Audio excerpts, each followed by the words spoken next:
Non, c'est pas Monsieur Dubois, c'est Monsieur Legrand. Monsieur Legrand. Merci Madame la Présidente.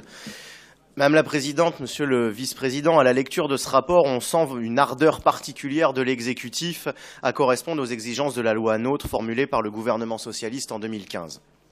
Il faut, dites-vous, remplacer le concept de coopération décentralisée par celui plus vaste d'action extérieure. Les collectivités territoriales, remarquez-vous, doivent dépasser le champ traditionnel de l'aide publique au développement et se saisir pleinement de leurs responsabilités en matière de développement économique. C'était une citation. Bien sûr, cette politique n'a rien de spécifiquement socialiste. Elle ne fait que renforcer le processus de régionalisation voulu par l'Union européenne, un processus attribuant une autonomie croissante aux régions pour dessouder toujours davantage l'unité et la cohérence des États et des nations.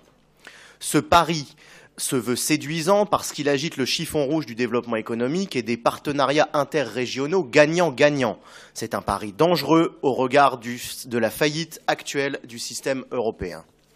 Sous prétexte d'ambition stratégique et d'opportunités économiques, vous doublonnez le système étatique qui a déjà inclus le développement économique dans son action extérieure. Mais le millefeuille administratif n'est jamais assez touffu. Il manque à ce document de stratégie dite internationale une vision intégrée de ce que pourrait apporter notre région à la France.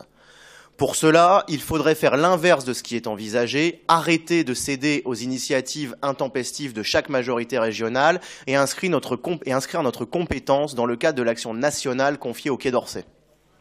Ce ne sont pas là de vaines paroles et l'exécutif le sait bien suite à l'audit indépendant qui a été mené pour évaluer la politique de coopération décentralisée durant les 5 dernières années.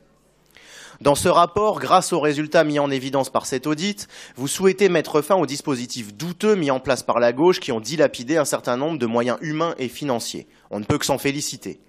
Mais à condition que la majorité adopte à son tour une discipline exemplaire en la matière, le groupe Front National sera très attentif aux dépenses budgétaires effectuées dans le cadre de l'action internationale. En ce qui concerne la promotion de la francophonie, ainsi que les aides d'urgence et le fonds de soutien aux populations victimes de violences au Moyen-Orient, notamment les chrétiens d'Orient, vous connaissez notre position. Nous continuerons de l'affirmer, nous soutiendrons toutes les actions pour leur venir en aide et d'une manière générale, toutes les actions qui affermissent la stratégie internationale de la France. Nous ferons également en sorte de soutenir les actions qui permettront aux populations touchées par la guerre ou par quelconque autre catastrophe de pouvoir trouver refuge au plus près de leur zone d'habitation afin de retrouver au plus vite leur cadre de vie familier plutôt que de se lancer dans l'aventure nécessairement sans lendemain de l'immigration sur le sol européen et français. Je vous remercie. Oui, merci Madame la Présidente. Nous allons soutenir la rédaction de cet amendement. En effet, la politique de la France a toujours été d'un soutien particulier aux chrétiens d'Orient et aux autres minorités opprimées.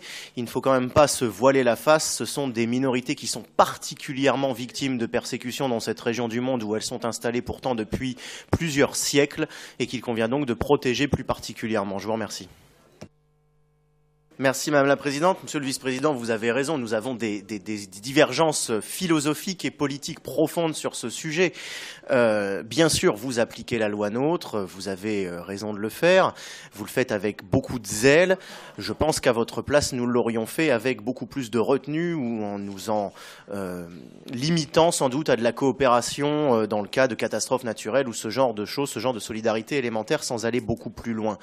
La véritable crainte que nous avons avec ces dispositifs, c'est la crainte d'une politique clientéliste et communautariste. En effet, dans certaines interventions, particulièrement dans la bouche de l'UDI, mais aussi parfois de la présidente de région, on entend que finalement la vision communautarisée de notre société est pleinement intégrée. Et on a déjà parlé dans cet hémicycle à d'autres reprises, dans d'autres débats, par exemple, d'actions en direction de pays ou de territoires en raison de l'origine supposée d'un certain nombre de franciliens. Alors vous le savez, pour nous, cette vision des choses est absolument inacceptable. La seule communauté qui existe, c'est la communauté nationale. Cependant, ce ne sont ici que des craintes et nous n'allons pas vous faire à ce stade de procès d'intention. Nous allons nous en tenir à une observation attentive des politiques qui vont être mises en place et à une dénonciation systématique de tout ce à quoi nous sommes opposés politiquement et philosophiquement. En attendant, nous allons nous contenter de nous abstenir sur ce rapport avec lequel nous ne sommes pas pleinement d'accord. Je vous remercie. Bien.